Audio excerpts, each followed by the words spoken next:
Good morning, everybody. This is the Tuesday, May 25th, 2021 CAPN office hours. We've got a short agenda and I wanted to basically just open it up to start chatting. I added to the beginning of this that I wanted to do some milestone planning. It looks like, Charles, you're adding right now a line item to talk about KCP as well. Is there anything else that folks would like to add to this agenda?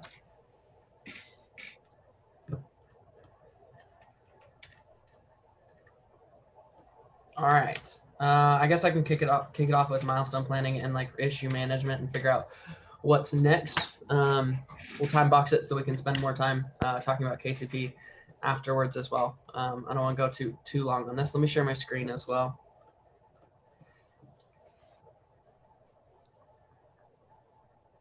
I believe that's the right window. Hopefully all of you can see issues in GitHub and not the rest of my world. All right. So I think the main thing I want to do is two parts, is figure out what's next. So we basically have our next milestone, which is 1.x. We haven't done an initial release. I've been slating a bunch of stuff under this 1.x as they've been coming up. So things like trying to get the release proud jobs in place, actually making that 1.0 release and getting those moving forward. One of the things that I think would be really important, Faye, correct me, or if you think otherwise, just shout out. But I think that I think this is really a really good goal for what we should be focusing on with this 1.x release, trying to actually integrate VC and CAPN and figure out what those pieces look like in between. So 1.x is the next one, right? It's not the immediate one. Yeah, we haven't actually cut a 1.0, so technically this could be a 1.0 with integration with that. I have under here adding the release, doing the releases for 1.0 and add the release jobs in here. Yeah, depend. I think it's okay. We have 1.0. I think 1.0 is for CAPN itself. We already added the tutorial, and things working fine. I mean, as initial release, it's okay. It's up to you. I think at least we can try that process to see how that goes. Or you want everything integrated together? I'm kind of debating like how much use is releasing a 1.0 without actually having anything integrated between the two of them. Not much. I mean, you could deploy some pods, but it's not going to go anywhere. You can create some services and it's just going to create random service cluster IPs and stuff like that, but it's not going to schedule. There's really no integration points there. So I was debating whether that 1.0 would even be really useful, other than just to show that we can use cluster cuddle and use the CAPI tools to get a cluster up and running or a control plane up and running. It depends. So if you want to give a try, I mean, 1.0 may not be useful in practice, but it may be good for try out the process if you want, or you can. That's true. No, that's a good point. All right, so I'll kick these out and I'll actually just make these as separate pieces, that these two, the release jobs and the 1.0 will be separate. And then we'll actually use this as the first milestone to release like a 1.1 with that support. Okay, yeah, that's fair. I'm gonna kick this out of this. I don't actually know the proud command off the top of my head, so I'm just gonna clear it. And I'm gonna do the same thing for the other one. All right, cool. Now, I would love to go through. Yeah, do we still need to figure out how to release VC separately? I think there's going to be. There's definitely an issue that probably should be filed. Right now, I was going to focus on those being the CAPN components. That being said, when I did the integration for VC and the PROW pre-submits, it was basically the same amount of work. I was just updating the shell scripts, and I could probably actually put them both in the same thing. So build VC at the same time as we're building CAPN and just do a complete release of all of it at the same time. So, okay. So yeah. Unless we want to separate them, which we we're more than welcome to do that as well. The main thing that's going to happen, just to if you haven't actually looked at the add release proud jobs, Vince and I have been chatting a little bit about this, but basically we have to go set up we have to go and request in the cadence.io. We need to basically, we need to go get a GCP project that we can actually push those images to. We've got to set up there's like a handful of things. We have to go set up all the pre-submit jobs or all the release builds. We're probably also going to want to add nightlies in here. Maybe I can add those as separate issues. So there's quite a bit of steps. We also need to go and do like a cloud build job to basically go to release all of these components, because there's a relatively decent amount of stuff that actually has to happen. Now, a lot of it's copying over and making sure that it just works for But us. for image wise, I think it will create all the images, does it? For all the components. It'll do whatever we specify. So like here's an example. So Cappy basically uses scripts, and then it has where is it? It's under make. I think it's build. That just makes the managers.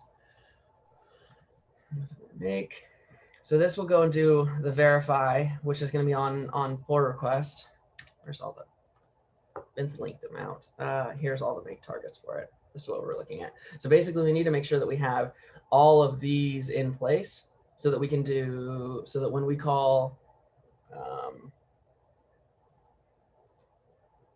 release binaries and release manifest, it goes and actually tags and pushes the manifest to the OCI bundles and makes it so that Cluster Cuddle is able to actually access those. The integration between there is a little bit separate, but it's necessary. Like you basically use this set manifest pull policy, or no, not that. Sorry, you use. I haven't looked through all of the code in here. Basically, it pushes the manifest up into the OCI image, so that then when Cluster Cuddle's actually working with this, it just goes out and reaches to the OCI image to grab the actual manifest for what it needs to deploy, which makes it easier and distributes that so that it's not like compiled into Cluster Cuddle, for example. And so there's just a lot of little pieces that make all of the release jobs possible. So what I was hoping for was that I could do both of them at the same time. And so we could do releasing the nested cluster pod and the nested control plane pod, and then also go build be an agent and everything, because I mean, we already have all of those make targets set up within the virtual cluster code base. So in theory, it should just be integrating and making sure that it's tagged with the G Cloud image and pushed with everything else. Yeah, I think it is okay. At least in this stage, it's pretty early stage. It is okay to combine two, because it's likely both are evolving. So yeah, if we reach out to a stage, one project is pretty stable and the other one is keep evolving, maybe that's a good time to separate. Otherwise, you will see you keep releasing new things, but the other components just keep the old one. Yeah, it looks weird. But if both are evolving, because if are rapidly moving forward, it's okay, because we can use the same release to catch up the change of both. Yeah, and I wonder if actually, I mean, this will be interesting. All as a part of those issues, I'll look in to see if there's ways that we can actually if we can separate them but still keep them released at the same cadence. So like rebuilding the same image or rebuilding the same image shouldn't be a problem for nightlies, for example. Rebuilding the same 1.0 shouldn't be an issue if the code base isn't changing between the two, because the SHA shouldn't change.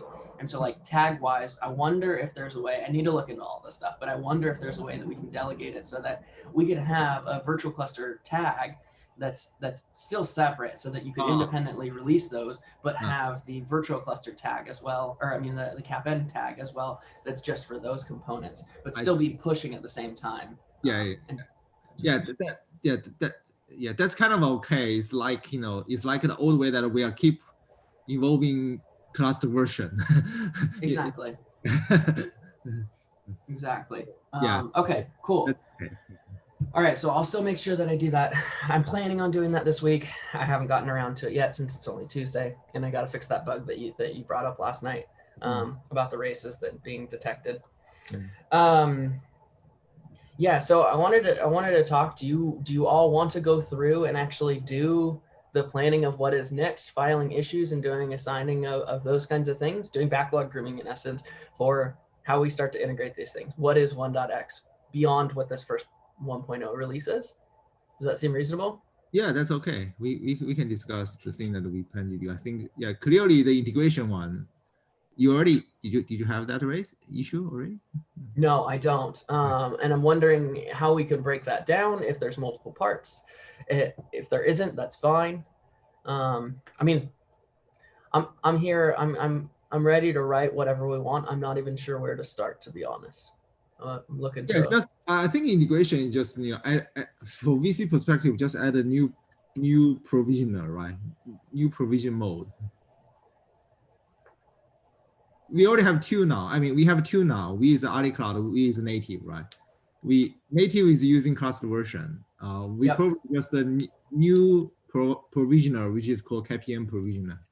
That's a good way of doing it. Okay. Add new provisioner. Okay. Yeah, I hadn't even figured out. I hadn't even thought about this part. Add a KPM provisioner. So the only part, yeah, just add a bunch of glue code. I think it should be fine. It's just tell us the way to. Yeah. So basically, this needs to provide VC with the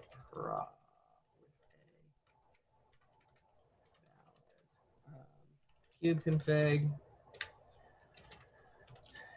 Maybe a little bit more than that. Maybe let this, the new provisioner will create the NC CR and wait until it is ready. Then get everything. So you have all your NCP controller installed, right? It's just who created that NCCR. I'm trying to think of if that makes sense, because if we want, so the reason why I'm thinking through that a little bit deeper is in the long run, once we get cluster cuddle integrated from CapN to provision the cluster, you'll be able to do blanking on the actual command off the top of my head, but it's like, in essence, it will download a templatized version and pre-fill the template for deploying CapN's control plane. So when you do cluster cuddle, not init, but it's like template or config or something like that, you can have it right to your local, or it'll write to your local directory all of the manifests that actually need to be that can be created and mutated to make it so that CapN deploys, which includes the nested cluster, which means we'd have a duplicate if VC also deployed it. So right now I have, like, for example, right now in here, we basically have configs, samples, all of these components. All of those components would be able to be downloaded from cluster cuddle and then just kubectl applied after you've modified them however you need to. So in theory, so yeah, so that would be my concern, is if we have VC deploying this for you, we'd have conflicts between the two of them. Or we need to figure out how to do like the ownership of that. No, I don't understand why we have ownership. So class cuddle, if you already create so let's assume VC manager create a NCP control plane, and the class cuddle just manages that control plane. Where the conflict come from? The conflict's going to come from the typical workflow, which would be if you were to deploy a control plane, you deploy it with cluster cuddle, not deploy it with VC. And so, I see. Yeah, so the workflow is usually you do cluster cuddle init on a cluster to bring up the entire like CapN and CAPI componentry, and then you do cluster cuddle template or config or something, and then you it generates all the files, and then you usually kubectl apply those to go and create the actual cluster. And so if we add that into, you are talking about two ways of creating control plane, right? So if we're talking about VC create control plane, is it's like fully automated. So to entail the in the sense that the Nest controller, the nested cluster, this is CRD is even hidden from user's perspective. So, you know what I'm saying? So if you use VC Intel VC, if you install VC, if you want to use a virtual cluster CRD to control everything, then the NCCR is actually hidden. People only know that I'm using KPN.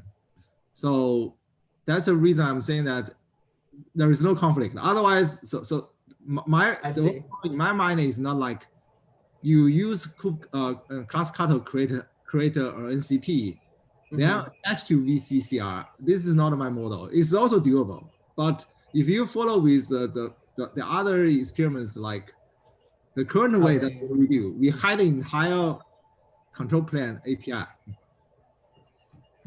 Only Okay, so VC API out. So I think we need a what we need here is a virtual cluster CR to activate the VC framework, right? But if we wanted to create this whole things from the cluster kernel side, can we do something like we create an NCP CR and then we just translate this NCP CR to be a virtual cluster CR? And on the virtual cluster side, we have a controller that is keep running, and if we see there is a virtual cluster CR up and around, virtual cluster CR available, then we just activate the old virtual cluster creation process. Yeah, that's the other way around. It's like we are not go through the provisional workflow. Provisional workflow in the sense that we will have a VC manager that manage the life cycle of the NCCR. Yeah, I think that's my do the other way is like you said, use class cutter create everything. Then mock up a VC object, given all the Kubi config in a VC object, then hand over to the VC controller. That's also doable. Then I think if we wanted to, I mean, in the future, we wanted to be one of the provider of the CAPI, right? So I think if we wanted to do that, then we need to be able to create the whole virtual cluster from the cluster kernel side. And for the virtual cluster provisioner, we can also implement the virtual cluster provisioner to like create a virtual cluster and then activate, translate it to NCP, and then NCP create a control plan, and then we have the virtual cluster up and running. So, I mean, okay, if we thought about this slightly differently,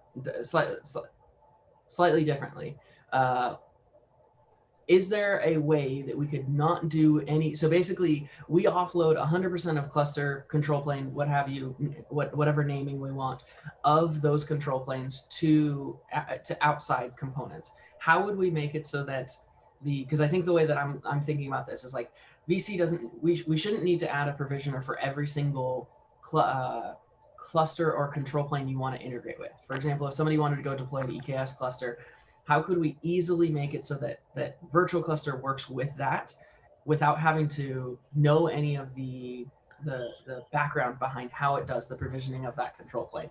Like if I wanted to take the VCCR, like my theory is we could have it so that you could deploy, or I could go and I could create an AWS account. I could go deploy Kappa, like the actual AWS provider, take that cluster, deploy 5 virtual clusters into it, or sorry, 5 CAPN clusters into it. Like this is like the long-term vision that I think I want to get to, is like once you deploy those 5 control planes into it, I want to then wire in the connection between it. So then we kind of like, we create a little bit of a separation between VC and what provisioning looks like, so that at that point you can say, I have a VCCR. I don't need to worry about cluster versions or anything like that, or virtual cluster, virtual VC manager provisioning anything. I just want it to give it a reference that it now knows, oh, I have 5 clusters that I can, or I have 5 virtual clusters and I have 5 CAPN clusters, or 5 Kappa clusters, or 5 vSphere clusters, whatever it is at the end of the day, to really disjoint virtual cluster and provisioning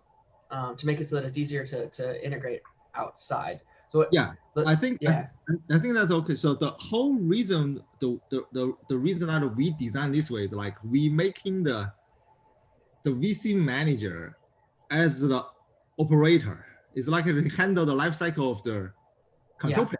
This is the current whole implementation. But in KPN, the fact is we are separating the entire operation stuff out. So we will have a separate. So it's all about definitely, use VC to manage everything. Make some cases is simple because people doesn't need to care about too much stuff. You just use one. You get everything. You hide everything, right? You use VC manager to manage the life cycle, the CRUD operation of the control plane CR. Use one manager. Otherwise, you will have a two system, right? There's something happens now. You will have two systems to manage it differently. And I would say this model may fit well with the way that we did like class version, because class version is pretty simple. It's a hard-coded copy of everything.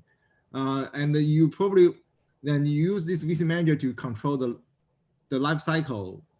Makes reasonable because you don't have more need of create multiple control plans. So you basically you don't need another dedicated controller to control the control plane. You can just use this VC manager to do everything. That's the reason I have that provisioner in the first.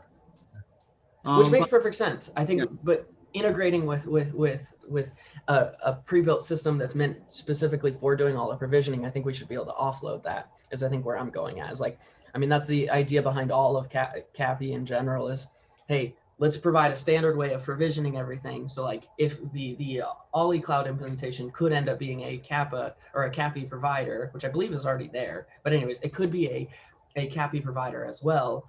And it would just integrate the same way that every provider works with, which would make it so that like you could create a kind cluster and you just deploy, like you just wire that kind cluster up to that kind control plane up to VC's CRs, like really kind of creating that slightly just. I think that's also fine. I think as Charles mentioned, right, all we need is for Sync to work, we only need to put the kubeconfig in the VC's label. That's it. Yeah, that's what I'm thinking. Is if we could basically supply but you somehow secret name something. I'm not sure. You what need to have a hooking point, right? You assuming you already have put up some control plan, you still need to have a mapping mechanism. You want to know which control plan map to which VCCR. Yeah, Can we have something like intermediate CR, something just for reference? No, I think another way is I think many other people does. What I see that multi-cluster class management is they put the kubeconfig, the kubeconfig, they put the kubeconfig in the spec. So like in the VC manager, instead of putting the label in the spec, you exactly say where the kubeconfig is. I don't want to do that specifically because CAPI and, well, in general, all of the cluster API implementations, especially the ones that are done with KCP and ours actually, will check to see if the kubeconfig is still valid and then if any of the certs have expired.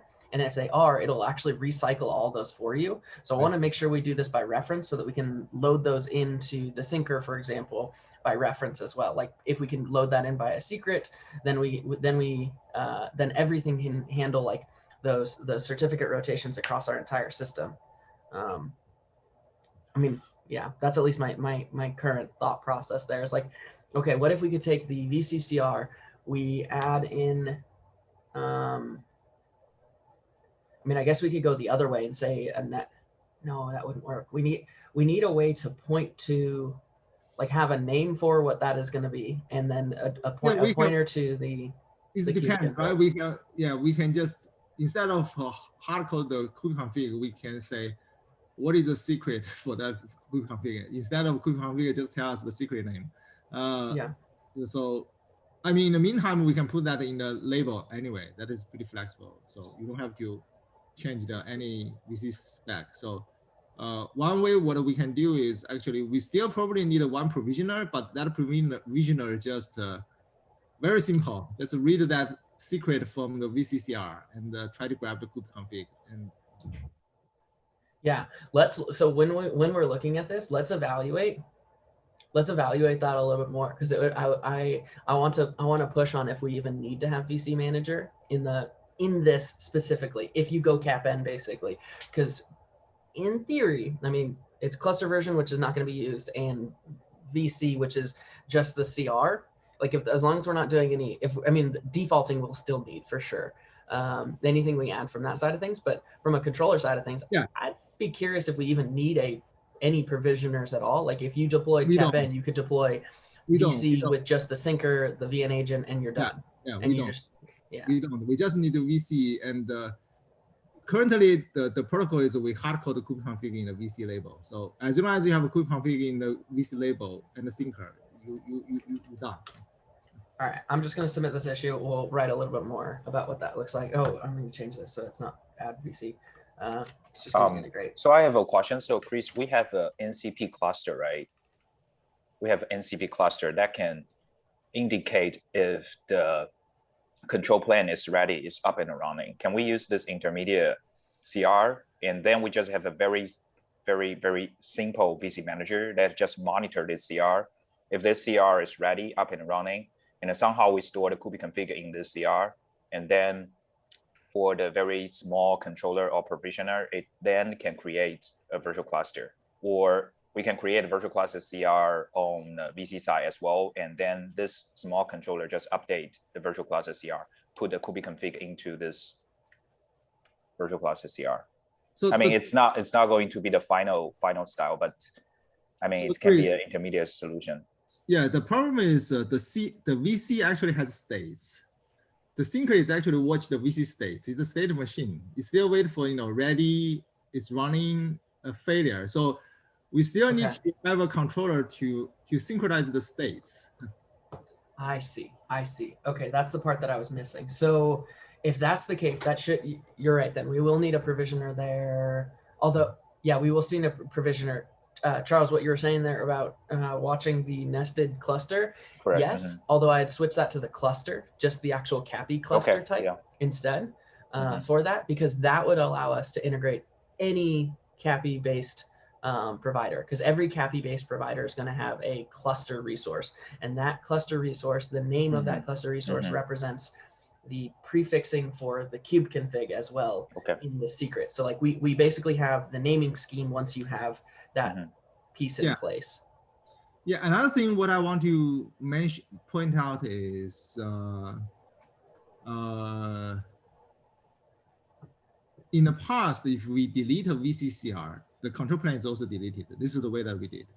So in your new model, will that happen, or no, what will happen? You would delete the cluster, and that would go and tear down everything for you.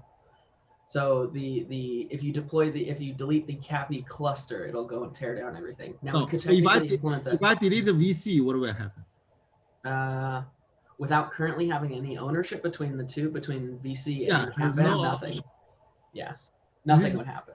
Is this the expected behavior, or because in the past behavior is if we delete the VC, we will delete the control plane as well? That's a good question.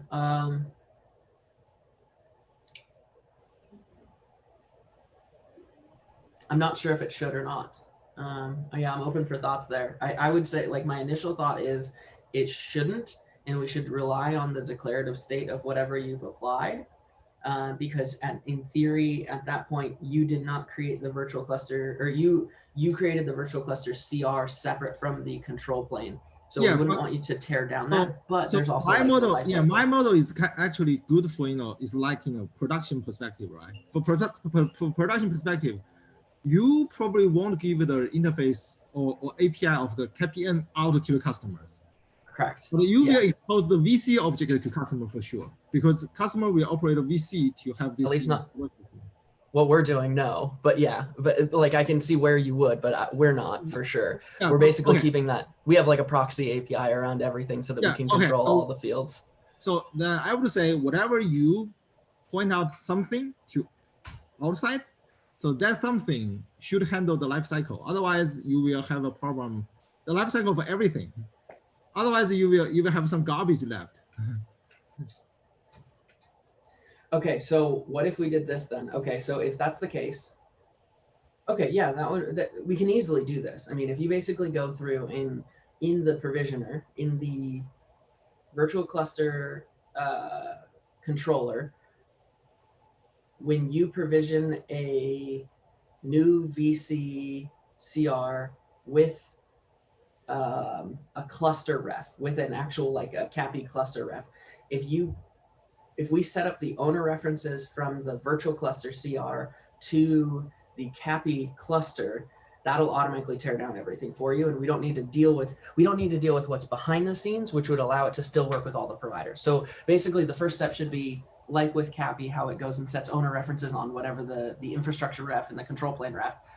The virtual cluster provisioner goes and sets an owner reference on the cluster CR, which then sets up that whole life cycle, and then we can manage the states of it, set up the syncing, and then if you delete it, it goes and deletes everything. I see where you're coming from. The only thing it doesn't do is it doesn't create those CRs behind the scenes for you. That's fine. I mean, that's fine. I mean, creation. So in fact, we do something weird as well. So we are not directly hooking the creation, but I see your point. It's okay. You separate the creation outside of everything, because you have, well, it's about the resource and it's about the large amount kind of instance management. You want to separate out, that's fine. But I would somehow, it's like once you have an instance and once that instance is tied to the VC object, then these two lifecycle should be bound. Otherwise, so it doesn't make sense. You release the VC, you keep the control plan, Cluster, you use the control plan to somebody else, which is kind of weird, right? It's kind of not secure and super dangerous. The better is to make this immutable. Once you tie to a VC, then if VC is gone, the control plan should be gone. Yeah. Okay. So yeah, that makes sense. So it'll set up an owner reference, and then it'll configure itself, and then if it needs to be, it'll check the states, and it will allow it to go through when it's in the ready state. Okay, that seems reasonable. Yeah, that's easy too, because that's. Yeah, go ahead. Chris, I have a question. So maybe a little bit similar to the things we just discussed. So in a CAPI, I remember we have something like a cluster, CAPI cluster. And for each different provider, we have a provider cluster or infrastructure cluster, things like that. So if we, for example, if we have a control plane up and running, and then we just delete the provider cluster CRD instead of just the CAPI cluster CRD, what will happen? Will the control plane stop? Or because it sounds like we use this cluster, like CAPI cluster, as a reference or as a interface for the users, right? But we have an actual intermediate CRD to control the actual control plane. So what if we just delete the cluster provider or the provider cluster CRD? CR, what will happen?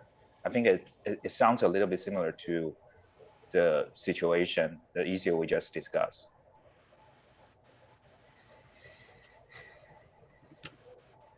It's a good question. I think what would happen if we deleted the provider CR? So, I mean, here, let just to talk through an example. I'm just gonna share my screen again. All right. So if we basically went through, I think what you're getting at is, if you went through and instead of in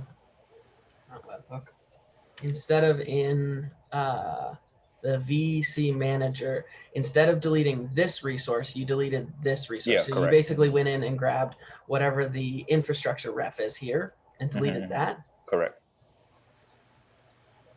I don't know.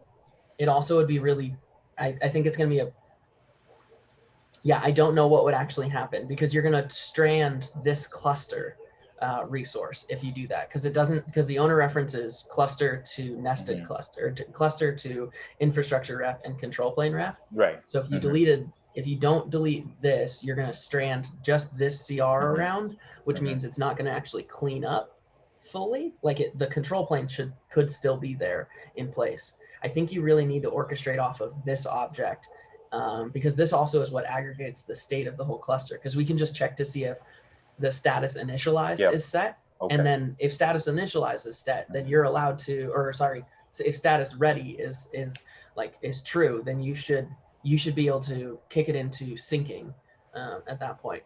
I think this one is going to have too many potential different states that we might have to deal with from other providers. Like we might be able to make it work for what we're doing, but not for vSphere or Kappa or GCP or what have you. And I want to make sure that we can support those workflows. I think because a lot of what I'm getting at is, if we do this right, then we can eventually take virtual cluster as a completely separate project and just be like, this can be deployed against any, because it can be deployed against any control plane, but it'll allow us to easily show that story of, oh, you just integrate it with this CR and you're good to go. Everything works no matter what what implementation you're using. Okay. Yep. Yeah. So we are the NC. So this is this CR is handled by the NC controller, right? This is specifically handled by. This is never CAPI actually loaded. Yeah, manager. this is exactly. So this one is a CAPI manager. So NCP controller will create the infrastructure reference and the controller plane reference. Okay. This is the yes. Okay. Yeah, because so I'm reading the code of the CAPI recently, and I found that there are many like reference CR inside the CAPI project. So yep. I'm still not quite sure how CAPI handle this ownership things. Yeah. Yeah, I think it's worth digging into the details. Yeah. Yeah, so basically, like, yeah, the when you deploy that CR, it checks to see if the infrastructure ref is set, and if the infrastructure ref is set, it goes and fetches that resource and immediately sets up the owner references to the infrastructure ref for you, and then we nest that by doing all of the ownership underneath that. And then also that's like the CAPI control plane is going to go do. It's going to have a bunch of functions so that it can get things like the status out of the actual cluster resource and report that back when you're doing like kubectl. Okay. Yeah. Okay. All right. I think that seems like a reasonable approach. I think that. Yeah, because then it'll handle teardown. So once you associate it, now virtual clusters linked to your cluster. You delete it, it tears everything down. Otherwise, you create those. You can create a control plane separate from deploying a virtual cluster. We just got to figure out what those pieces look like. If that's just a label field that says use this as a reference, and however you specify what provisioner you want. Because right now in virtual cluster you can only have the single provisioner, and I guess that's fine. We don't even need to change that. So you'd set VC manager as having a single provisioner when you deploy it for CAPI to use these cluster CRs. Okay, cool. I like that. I think that's reasonable. All right. From there, once the virtual cluster CR is in place, is there anything else we have to do the integration? Everything from there actually, like, Syncer is going to be listening for VCs, and so once it's in a state that's fine, then it goes on. Should be okay. I think VN agent doesn't really pay attention to it. No. Cool. Okay. Sweet. That makes that integration relatively simple. Yeah. All right. I guess that pretty much that closes out. Let me just go add this to that milestone because this is the only. It sounds like this might be somewhat simple milestone. All right. Now I want to switch over. Charles, you put the KCP stuff. Did you get a chance to look into this more? Right. Yeah, I took some time to. One more thing for the class cutoff is planned for 1.x. The class cutoff support.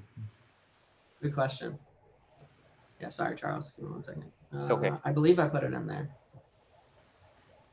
Yeah, so that's in the 1.x. Okay. So we'll get the release done. We'll do a release this week. Yeah, we'll do a release this week of 1.0, and then we'll add in cluster cutoff support for 1.x. And then I think there's like one piece for that to integrate. We have to do some commits into cluster API, which is just to make sure that it knows about the references. And then after that, I think it hands it off, and we just use the release OCI references or labels, sorry, to load all those manifests. So yeah, so 1.x will have cluster cuddle. Without that, cool. You'll have to just use those manifests that are in the samples directory. All right, go ahead. Okay. So I took some time to investigate how KCP work with the Docker provider, and I wanted to use the same approach, apply the same approach for the VC as well. So I found out that everything works well. If I make any mistake, Chris, correct me. I still not quite familiar with CAPI. So the only problem I find out is if we wanted to use KCP with the VC, the problem is we do not actually have a physical machine or physical nodes, because for the Docker provider, at the end of the pipeline, we will do the kubeadmin initial running on a kind node to actually create a control plane. But for our case, we are not able to actually provision a Docker node or provider nodes or control plane nodes for running all these control plane static pods, because kubeadmin initial will actually bring up the static pods. So that's the problem I found, like even though we can fake, like we have a fake node, but this fake node have to be actually mapped to a physical node or not physical node, or at least a pod or container or something like that. And then this container or pod will be used as a control plane node to run the kubeadmin initial and bring up all the static pods for the control plane. So that's the problem I found out. Chris, do you have any suggestion? No. Sorry about that. Jeez. It's okay. All right. Sorry about that. I can't talk right now. Anyways, okay. Are you okay? Gee, yeah. I need to drink some water. Drink. Apparently. I'm not sure what happened there. Anyways, I'll just try and talk through this. Yes, that's the same problem that I think I came up on.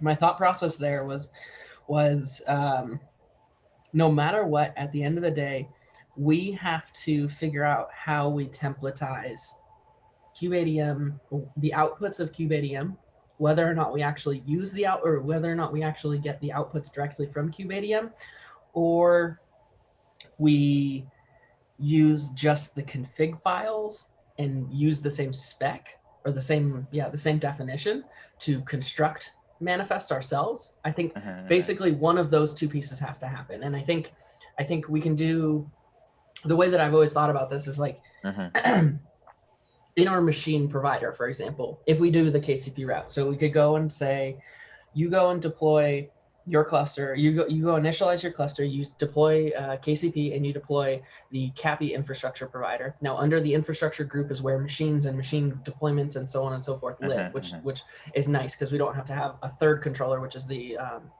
control plane provider that we currently have.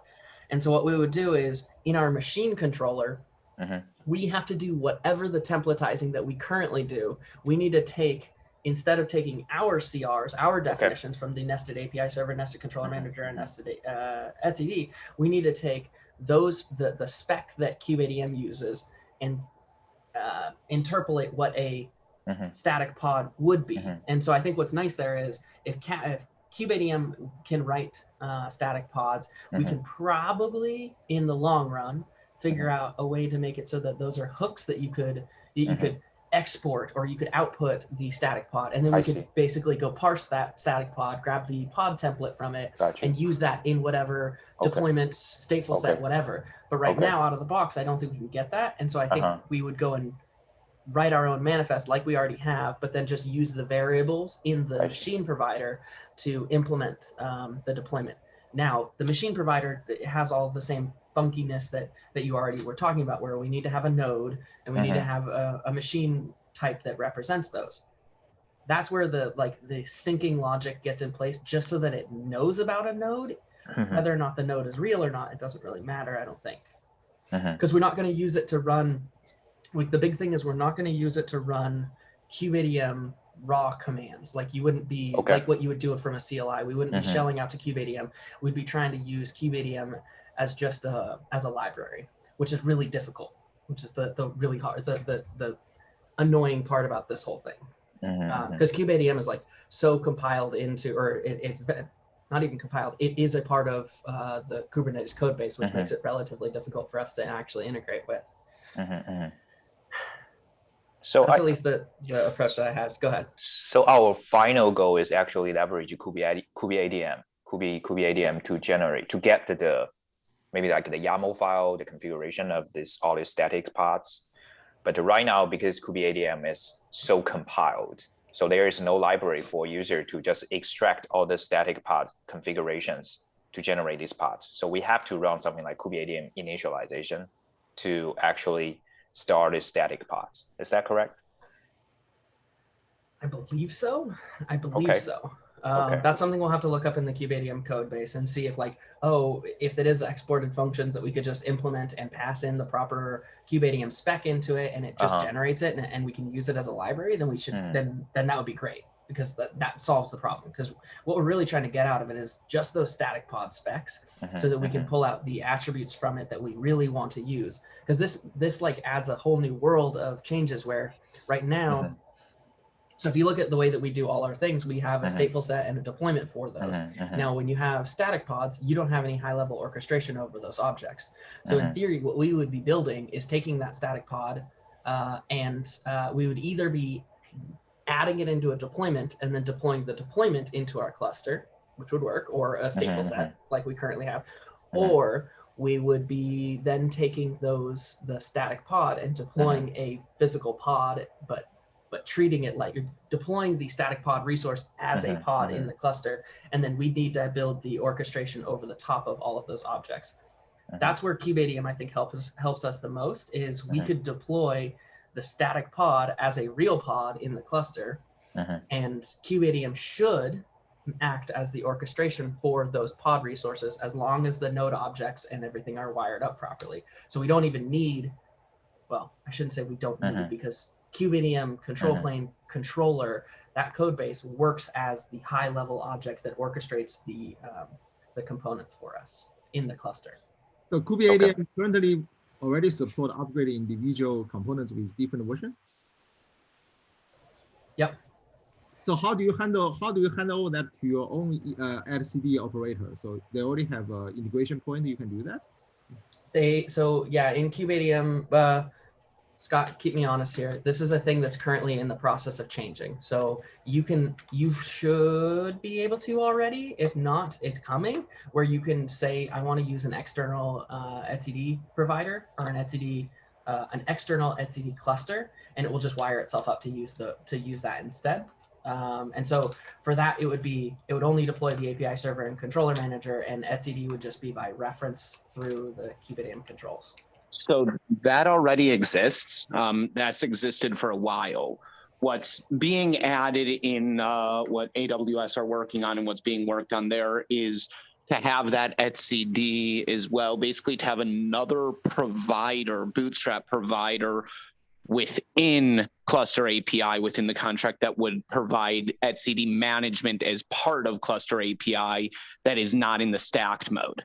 That's what's being added. Currently already it exists in the API of the KubeADM control plane, the ability to set external etcd where you have to just set the endpoints basically, and any TLS type stuff that you need. Thank you. Yeah, so that would be how that would allow us to do it. Where right now, yeah. I see the point. So yeah, the whole difference is how easy we can work that machine and doesn't break everything.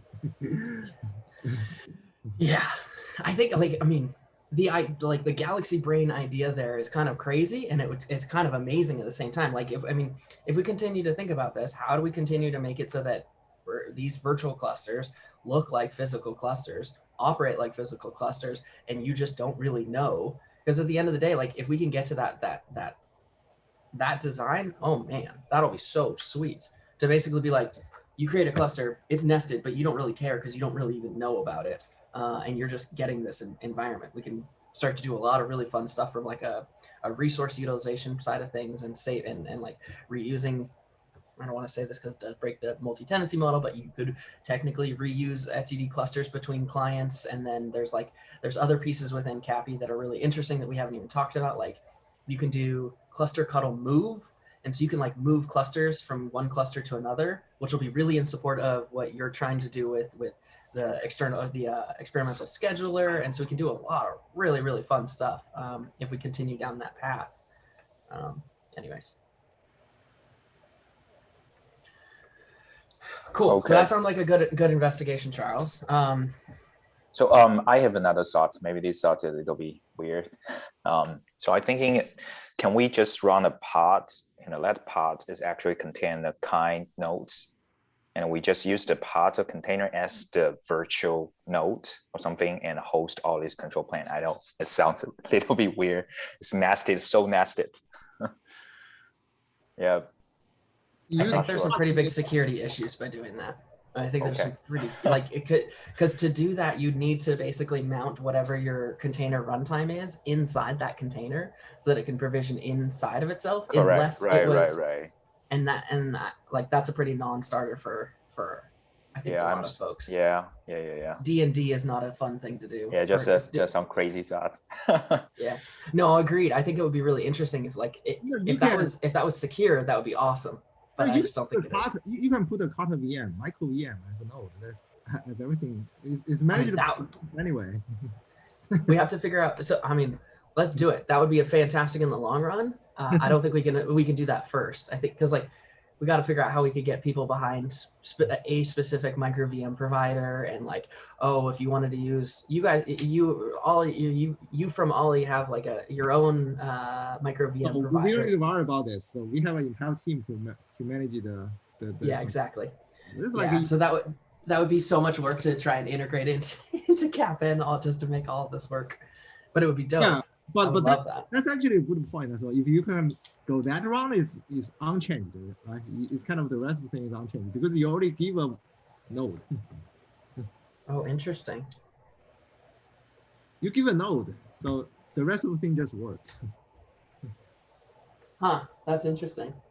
Yeah, I don't know if we can pair micro VMs to this solution as much as that would be rad. Yeah, just some yeah, that's sounds a reasonable idea. Anyway, forget about how to implement it, but concept-wise, architecture-wise, yeah, reasonable.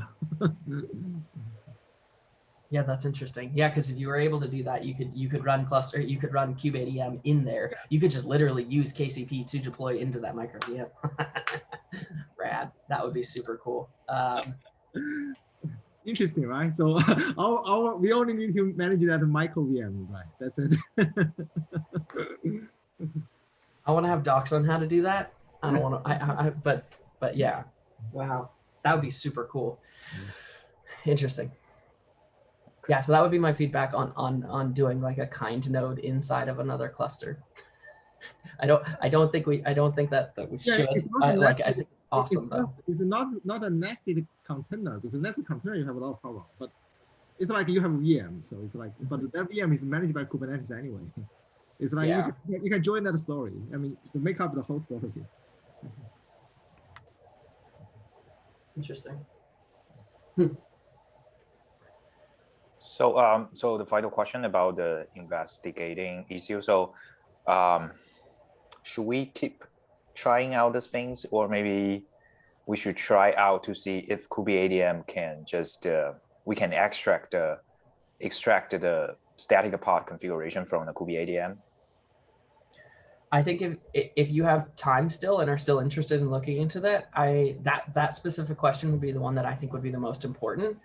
It's not a showstopper though, to be honest. Right. Because the real showstopper is, even if we don't have that, we can still take the stateful sets that we've already templatized. We could technically add that into the machine provider and then load the KCP spec, which has the cluster configuration object. We could take that whole piece and use that to templatize the stateful sets in the machine provider. So in theory, you could actually go and probably build a proof of concept relatively easily. And like, I mean, phrasing level of efforts here is probably is overloaded, but like you should be able to take the KCP spec and use that to templatize some manifest, whether they're generated automatically from kubeadm as static pods or as our own. Even if they are static pods, just to add this as well to that, even if we get static pods out of it, we still need to add more things into it, because static pods don't deploy a service, for example. So there's no way to connect to etcd unless it's like in a machine. So we still have manifests that we have to maintain outside of kubeadm, even if we get that to work. Okay, so you mean actually the KCP CR actually contain the configuration file we want, right? Okay, I didn't notice that. Yeah, I will take some time to look at. I believe so. Okay. Maybe I'm wrong. Control. Scott, I'm gonna look this up, but while I'm looking this up, I'll just ask Scott, do you happen, like, correct me if I'm wrong, but the actual the KCP spec includes the kubeadm config spec, which includes the cluster configuration object, correct? It contains all of the data, but not the static pod manifests. But it does contain what is passed on. It does contain the kubeadm config spec partially. There's been a move away from basically one of the issues that exists within the kubeadm spec in the previous iterations and including V1 Alpha 3 until very recently of Cluster API is that there was a tight binding between what existed within the kubeadm config and the API version of kubeadm. The API version of kubeadm as V1 beta, as the V1 is now deprecated and they're moving on to V1 beta 3 now has been released, I guess, or is going to be released in the next version of Kubernetes. They basically abstracted that away. So the kubeadm config template is kind of an abstraction from the kubeadm config itself because it's all just handled by the controller in the back end. Based on the Kubernetes version, they generate the actual one in the cloud init. You get in the cloud init data, you have the entire kubeadm config spec. So that's where you would actually be able to get the official kubeadm config spec would be through the cloud init data that you would have to just parse out base64 decode and then take out from there the actual spec itself once it's gone through the manipulations of which version of kubeadm API it's going to use. Gotcha. Okay, so that's helpful. So we'd actually have to have the bootstrap provider as well then. So I'm going to drop 2 links into the Zoom chat, Charles, so that you can take a look at those if you haven't already. Right, I'm already. Okay, perfect. Reading the code. Yeah. Okay. Okay, Cool. I will try. That's a good point. Thanks, Scott. I really appreciate that. I forgot that they basically add that as just a base64 or base64 encoded string for the actual config. I forgot where that all came from. Exactly. And it's all because they want to enable the bootstrap provider to then be able to give the actual correct config, because currently we're dealing with 2 in Cluster API, the V1 and V2, or V1 beta 1, V1 beta 2, but V1 beta 1 is being removed in V1 alpha 4. There will be V1 beta 2 and V1 beta 3 of the kubeadm config spec. Gotcha. Because V1 beta 1 is removed in 122 of Kubernetes. Sure. Okay. Okay, cool. Which also changes the Kubernetes SKU of versions that are supported by Kubernetes, by Cluster API in turn as well. Okay. Cool. I just realized we're at 11, just a little bit over 11. I want to make sure I'm cognizant with everybody's time. Want to keep talking? Does everybody still have time? Do we have more questions, or do we want to call this? But does kubeadm support if you want to make 3 copies? So do you need to prepare 3 nodes? Yes. Okay. So we'd have 3 machines and 3 nodes. But I mean, remember, like the thing with all these nodes is they're not really. They'll be even more virtualized than the V nodes, than the virtual nodes that we currently sync, because they don't even have to really, because there's some weird naming sequences. I shouldn't say weird. There's some specific naming sequences that we need to have for the pods and how they're deployed, for the control plane pods and the control plane nodes. They basically need to map to, if I remember right, it's like the scheme is like the node name and then the resource type per. So each one of them will have to be named that, which is also the exact opposite. But yeah. Oh, it's okay, the opposite. perfect. It's component etcd minus node name. Perfect. And like that. Sweet. Which is going to make it really weird if we want to use high-level objects like stateful sets and deployments, because those won't actually be the right names. So we either in the syncer need to have a renaming of those that we sync up as those static pods, as those fake static pods that we sync into your control plane, where we are maintaining a map of the real name of the pod in the cluster to the name that it's supposed to be and the node that it's supposed to be.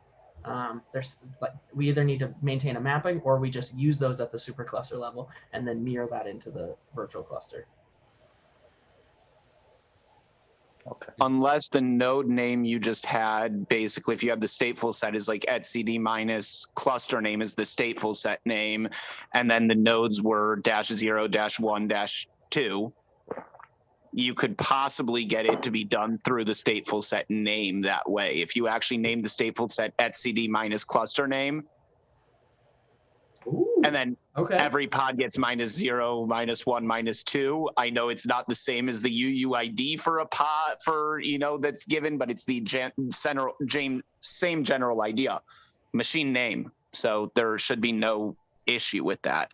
That's how it used to work also before it was a machine set that created the Cube8M control plane. So that works. Okay, well then that's good to know. All right, that might be a little bit easier then. I was expecting that we would have to do some weird maintaining there. Okay, cool. Yeah. Nice. That just depends on how you create the stateful set name. I would just create the component name minus the node name, except for the -0, -1, -2, and then you can have all three that way, and then create the nodes with that extra part that you created, the cluster name -0, -1, -2, or whatever. Sweet. Okay. All right. That's great. Let's do that. That makes it so much easier, and we could still use those high level objects. Nice. Okay. Sweet. Anybody have anything else they want to bring up? Yeah. Cool. Charles, you're going to continue working on that a little bit more and do some more investigation? Right, correct. Yeah, I may have some more questions, but I can ask you offline. Yeah. Sweet. Alrighty. All right, I'm going to call this and end the recording, and then we'll see you all next week and chat over Slack. Great. Cool. Thanks, everybody. See you.